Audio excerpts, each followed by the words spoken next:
To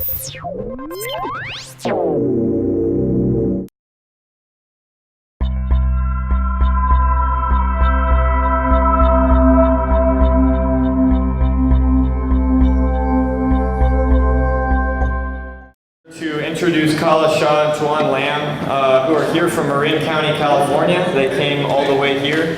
And while they're not living in Houston now, Kala is a native Houstonian, and her family still lives here. And the reason why they're here is because we're just embarking on a new collaboration that will take place in Houston between the Institute for Spirituality and Health and the Community Heroes and GoInspireGo organizations that they're going to tell you about today. We're partnering with Escape Family Resource Center, and they'll tell you a little bit about the type of program we're envisioning.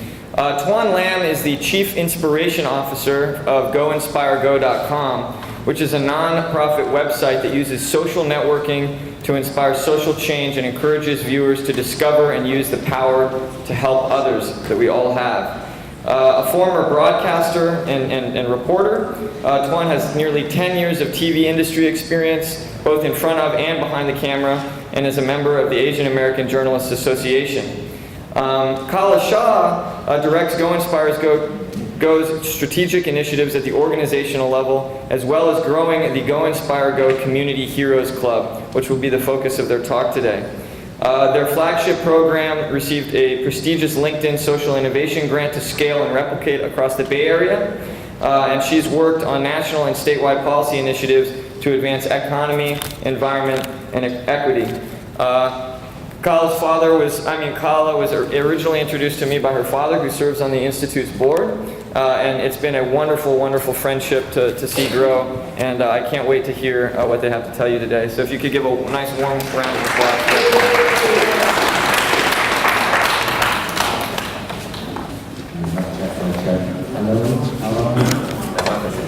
Can you guys hear me?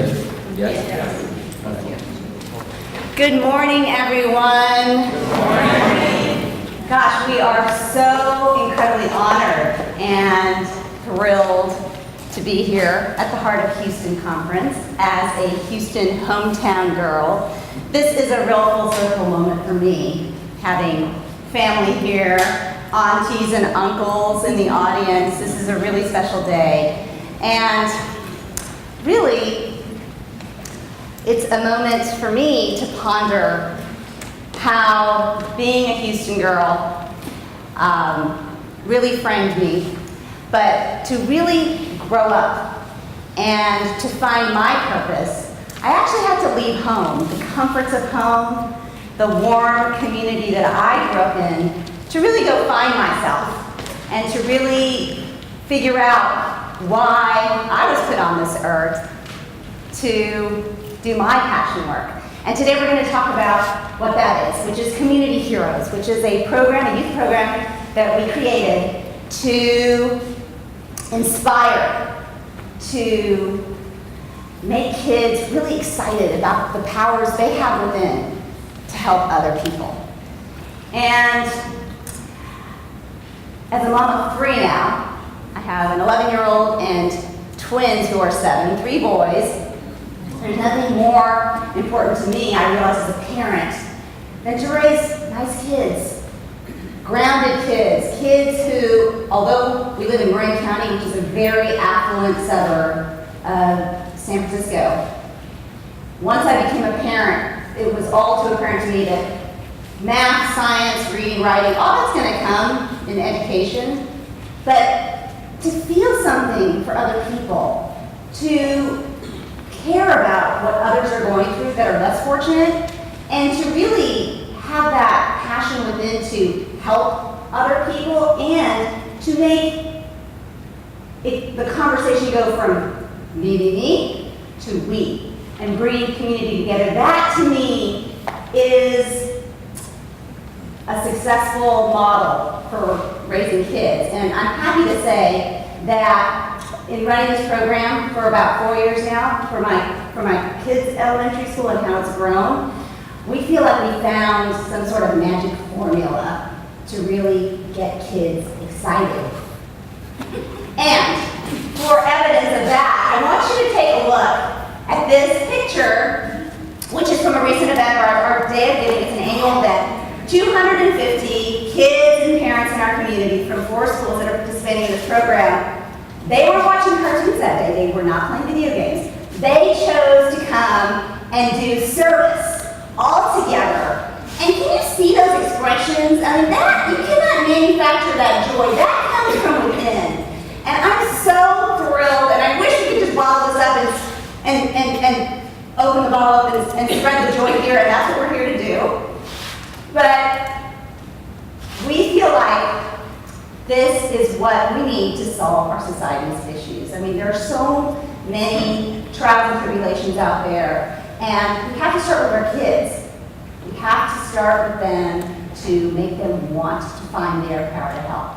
So here I am with my collaborator, my soul brother, Mr. Tuan Lam, who we also call, by the way, the Asian male Oprah. And this is why. Hey y'all, how are you doing? I haven't said, thank you, Colin. I haven't said y'all in the longest time because although I'm a California boy, I do have some roots here in Texas. One of my legs of my journalism career brought me to Midland, Odessa, Texas. How many of you guys been there? Anything exciting happening there? People that are really nice. A lot of things blew up, so there's a lot of opportunity in my job. But before I talk a little bit about my story and Paula talks about her story, one of the kind of traditions that I like to do is to do a big old selfie like this, and maybe we can show that to the kids and I'll tweet and Facebook it. So if you guys could do me a quick favor, we're all about balance, so I know you guys are munching on some stuff there, so let's get up and get some exercise. I'm going to ask you to come over here and do a big selfie with us. Maybe we'll have this as a backdrop, so if everybody get close together, we're going to attempt to get a big old selfie. One of the secret people in the front. All the short people. Oh, we can do better than that, y'all. Come on, ready? Alright, thank you. Alright. Okay, now sit down. My teacher is going to come out to me. 1, 2, 3, eyes on me. Paula and I come from extremely opposite, polar opposite backgrounds, but we're on the same path now. So I will have Paula tell her story first, and then I'll tell you mine. So growing up in Houston, I was actually born in Washington, D.C. My parents came to Houston when I was about 2 years old. And I came along after they had done the hard work of achieving the American dream. So my dad being an allergist, he moved to Houston to be a physician at McGovern Allergy Clinic just down the road. And we grew up really comfortably, you know. I didn't want for anything in my life. We traveled the world. We, you know, had a nice house. And I went to Memorial High School on the west side of town. So there was a lot of affluence, really. And in my community, definitely. There were really fancy cars at the parking lot in Memorial High School. And despite living in this midst of affluence, I think what kept me and my brother and my sister, who's here in the audience, kept us grounded, is that my parents never let us forget where we came from. And they came from a very modest background in India, you know, arrived on the shores of the United States with very little. My older sister was born in India, and they brought her over via Scotland, and a lot of hardship, and they really built a fabulous life here. And what kept us grounded was being reminded of that on a constant basis, but also just them leading by example. And I think the most important experiences we had growing up were spending time with family and friends who were going through really tough times, you know? We had our dear div uncle that was afflicted with multiple myeloma in his early 30s, and they were our very close family friends, and we were with them every step of the way. We opened our home to people that we didn't even know, friends of friends of friends who were coming from India or from Brazil, who were dealing with, you know, cancer treatment, chemotherapy. They lived in our home, and we watched them go through that. Amidst this affluence, we were dealing with real life issues and opening our hearts and homes. And my parents, I'm so grateful to them for just leading by example. So that was just the way we learned to be. And now that, and even though I was comfortable growing up, things came easily to me. I went to UT for my undergraduate, but I had this yearning. I had to leave the comforts. I had to go struggle a little bit on my own because even though I didn't know it intuitively, I just felt like I yearned for exploration and to make it on my own and to tell my own story and to get out of the box that I think a lot of immigrants, they have this picture of what it's supposed to be like and what success really looks like. And even though I didn't know what that was, and it actually took me many years to figure that out, I went to Washington, D.C. I went to Georgetown Public Policy Program because I wanted to make an impact in the world. And even though I had all these fancy jobs, I dabbled in politics, it looked good on the resume, and it still does, and it definitely taught me things, but I just didn't feel like I quite found it yet. So Washington, D.C., from there, I got transferred out to California, San Francisco, to launch a new program with my consulting firm. And I loved California. The minute I sat there, I felt like I was home. And yet, the consulting world wasn't enough for me. It was until I had my children. I had one child, and he was easy enough, but then, boom, nature and Mother Nature, they decided that it was time for me to have my challenge in life. I was blessed with double blessings, twins, and that's what really shifted it for me. I was brought to my knees, okay, people. The fancy job on the 34th floor overlooking the San Francisco Bay, that was not going to do it for me anymore. I couldn't pretend, so I quit my job. And I had 3 little kids, and then I was like, what am I going to do now? And it was hard, okay? But over time, years in fact, it was time for me to figure out my passion. And I knew that raising my kids and making them nice people had to be done in a way that involved our friends and our community. And while I was pondering how to pull together what I wanted in my personal life and in my professional life, while I was thinking about all these things, 4 years ago or so, I made a momentous decision, which was just to go to a meeting down at LinkedIn in Mountain View. And that's where I met this guy. So this is where my story picks up. So my name is Tuan. It's like Antoine without the N, but I tell people. When I was a TV reporter, people would be like, oh, I thought you were either French or you were brother. And then, but I grew up in South Sacramento, California, the hood really, and where a lot of people were up to no good. But my life started in Saigon, Vietnam, and this is us in Indonesia, our first stop. As we immigrated, we were boat people. We were immigrated on our way to Sacramento, California. And back in Vietnam, my parents were pretty wealthy. They made a name for themselves. They had a construction company, did really well, but they wanted us to come to America for the chance of freedom and a chance of having an education. And this is right after the fall of Saigon, where the communists took over. So we lived in a shack for about 2 years in Indonesia, and then we ended up in South Sacramento. In one trailer, there were 10 of us, $4 to our pockets. And so that was my start. And as a kid, like every single immigrant parent out there, my parents wanted me to be a doctor, lawyer, engineer. That's what I'm not bad about it. But my mom was a doctor, lawyer, engineer. But for me, I was like, oh, I'm going to accidentally kill people because I can't stand the sight of blood. Math and science were not my forte, despite the fact that I'm Asian. I just loved reading and writing so much. I loved it. I was a voracious reader. I read shampoo bottles in the shower. Rinse, lather, repeat.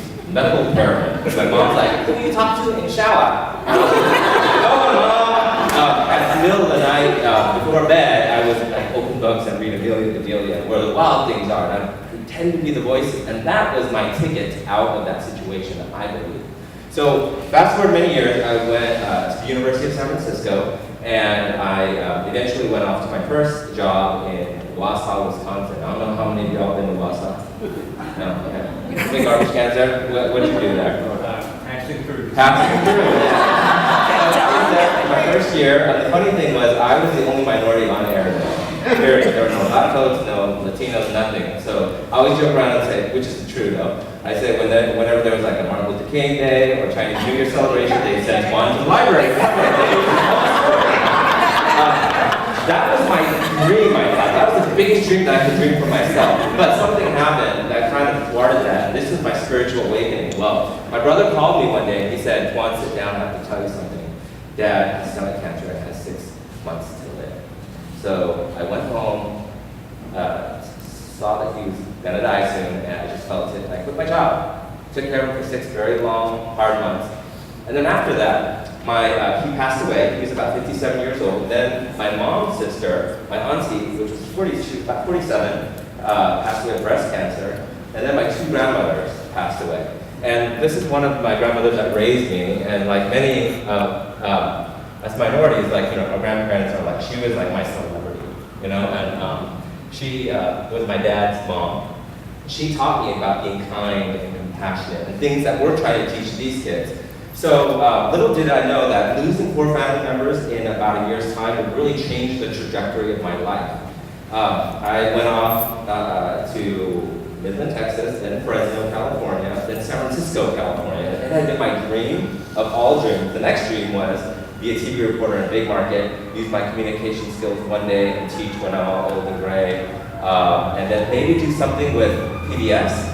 Run scripts to like LeVar Burton, you know, the Breathing Rainbow host. And I ended up by my early 30s doing TV reporting in a big market, co-host of a show on PBS, a statewide show, and I taught at 2 universities. You know, even though I did all this stuff, I was just still, in my heart, felt as though there was still this lack of joy because I wasn't using my calling and my purpose for greater good. And so for me, what that meant was giving what I've learned away and sharing it with maybe the other youth like me that grew up in different situations that didn't have mentors. And that's when I met Kala, and we created this program. Before I talk about the program, though, this is me, my big old TV hair back in the day. I decided to leave one day TV reporting. I had a trip planned to Peru, Machu Picchu spiritual place, and I told a friend that I was going to quit my job after I got back. And this is during 2008 down economy. People thought I was crazy because only 2% of people really make it on air, not to mention that number is smaller in big markets. But I was going to quit my job at the TV station in San Francisco, and I went in the next day, and over the intercom they said, "Well, to human resources." Well, you know they call you human resources, it's not a good thing. So they laid me off. And so I ended up starting GoInspireGo, and essentially what I did was, it's 7 years now. We tell stories, authentic stories about everyday heroes in videos and blogs, and there are action items at the end of those blogs and videos, and we share on social media to inspire you to think about your power or your calling and what your talents are to help other people. Then, Kala helped me fulfill one of my next dreams, which is serving the youth. And we're going to show you this video, this quick video about community heroes.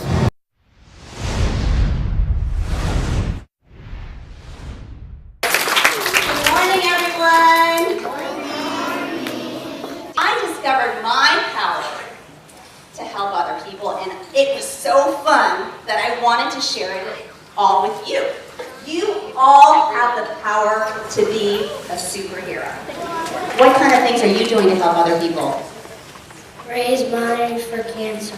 Making food at the homeless shelter. I'm most excited about helping the community and people who are sick in the hospital. Hi, I'm Kala Shah, and I created the Community Heroes Club along with Tuan Lam of GoInspireGo.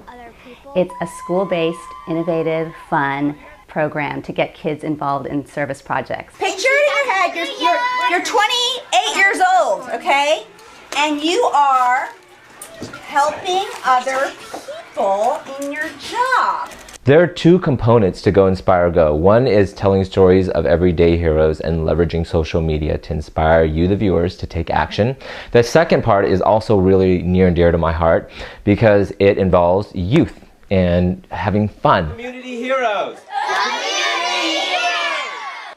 So the program is pretty simple. We've been meeting every other week to watch the inspirational videos, to get excited. The answer is Kids brainstorm a problem in their community, then they take action. They think about ways that they can be the change. We do fundraisers, lemonade stands, bake sales. The kids raise money for issues that are important to them. And why is it so important to help the homeless people? Because you don't want them to starve and die. That's a really good point.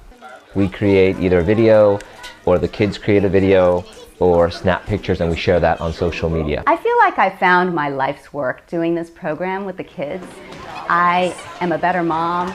I am a better community member. I'm happier, I'm more fulfilled, and I want to share this with other people. We are all part of the solution, and that's really exciting and powerful. So please join us and start your own Community Heroes Club at your own school.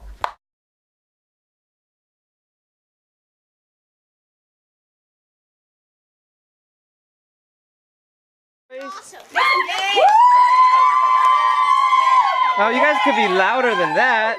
Louder than that. Louder.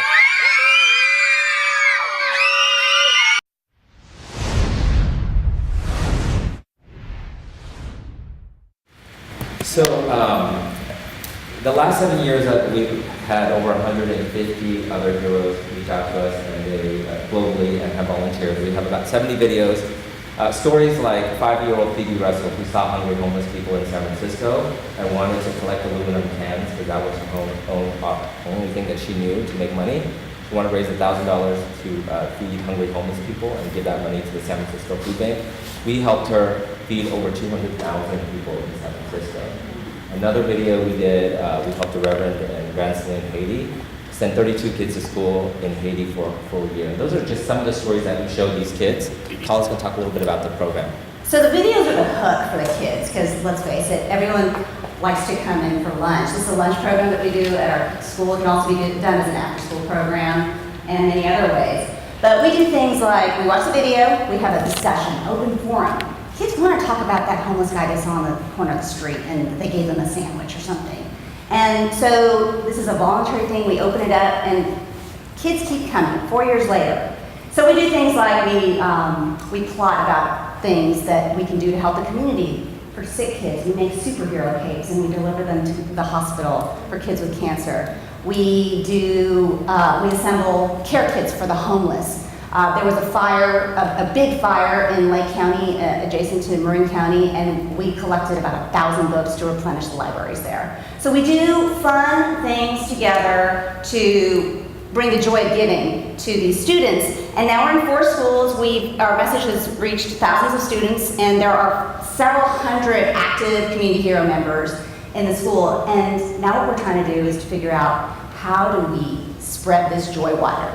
So we are on the verge of expanding in Marin County, and now we have this opportunity with the Institute for Spirituality and Health, which we're so thrilled about, to bring this program to Houston. We're going to pilot test it, see what we learn, and spread it even further, so that really our vision is this. We want to create a culture of compassion in our schools. You know, there's not that much space in our lives, since we're so busy, to even have a place to talk about this stuff, but we see this as a way to make things fun, make kindness and compassion the fashion, using social media, making it hit for the kids, and really building a model that we can spread across the country. So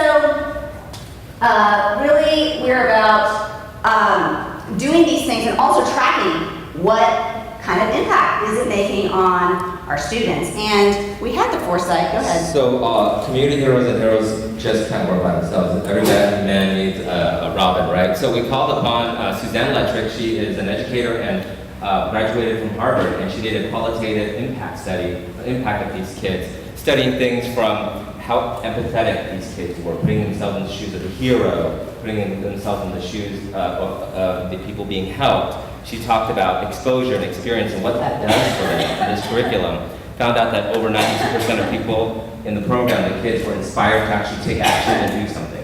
We have more information on the impact study. Feel free to reach out to us afterwards. Yeah, there are some flyers. There's some flyers right over there Yeah. on the table. And I just want to read a quote that really kind of sums it up for me, for the kids, from one of the kids. Being a community hero means to take action and help others that are less fortunate than you. Before Community Heroes, I did not know how to help my community. And it's not, and these are the kids that are probably what you would consider more affluent. That's the low-hanging fruit that we started with. But our vision is to extend this program to kids who are from the other side, if you say that, to really spark the power within anyone, no matter what your situation in life, and to serve others and therefore empower yourselves. So we're asking you to please join us. If you're interested in starting a Community Heroes program in your community, please contact us. We are on the verge of busting this thing out into the world, but it takes a village, and we ask you to join us. So this flyer is actually on the front desk as well. Just to take that, please tag us on social media. We're big about that. And if you'd like to help support us, we would be most honored and appreciative. And wherever you are on your, I call it spiritual journey, when you give, you get so much back. And when we use the word power, it's not just a homeless word that doesn't mean anything. It means, what were you born with? What talents and gifts were you born with? Maybe it was, you can write a check to someone and help them. Maybe it's sharing with your network, or maybe using your own talents and gifts to help others. So we always ask people, what can you do? Thank you for having us. Thank you so much.